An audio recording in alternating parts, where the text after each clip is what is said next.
কী রে মা, তুই হঠাৎ না জানিয়ে বাড়ি চলে আসলি? কি হয়েছে? নিশ্চয়ই কিছু হয়েছে।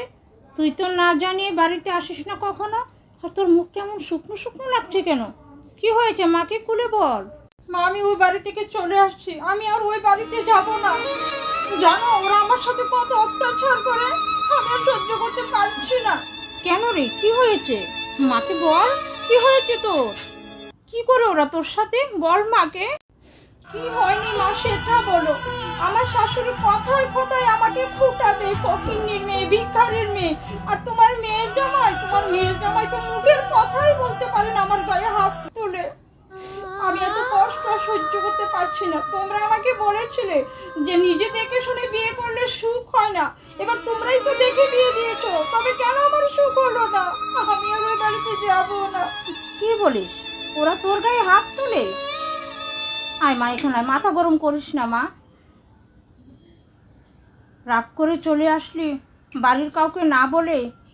তুই তো আমাকে খবর দিতে পারতি, আমি যেতাম, তোর বাবা যেত। তুই তো জানিস মা, কত কষ্ট করে তোর বাবা তোকে বিয়ে দিয়েছে। এই যে মানুষের কাছ থেকে ধার করেছে, এখনো সেই ঋণ শোধ হয়নি মা। আর সংসারে একটু একটু ঝামেলা তো হবেই মা। তাই বলে কি তুই না বলে শ্বশুর বাড়ি থেকে বাবার বাড়ি চলে আসবি? তুই সেটা মোটেও ভালো করিসনি মা। তুই তোর শ্বশুর বাড়িতে যেতে হবে, চল আমি তোকে নিয়ে যাই। তুমি এটা কি বলছো মা? ওরা আমার উপরে এত অত্যাচার করে, তারপরে তুমি আমাকে বলছো ওই বাড়িতে যেতে?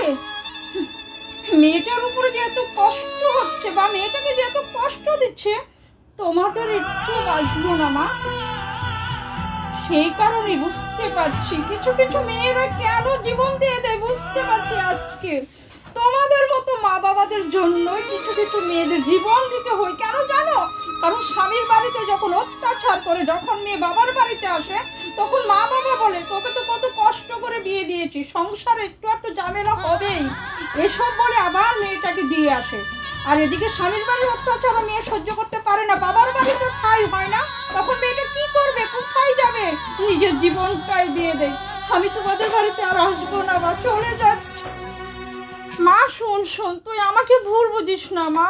আমি এত কিছু ভেবে তোকে কথাগুলো বলিনি, আমি তো তোর ভালোর জন্যই বলেছি। শোন মা, রাগ করে যাসনি মা। বাবা তুমি কোথায়? দেখো তোমার মেয়েটা চলে যাচ্ছে, আমার মেয়ে আমাকে ভুল বুঝে চলে যাচ্ছে। এ সময় আবার কে ফোন করলো? হ্যালো, হ্যাঁ আমি রুমার মা বলছি। কে আপনি? কি বলছেন?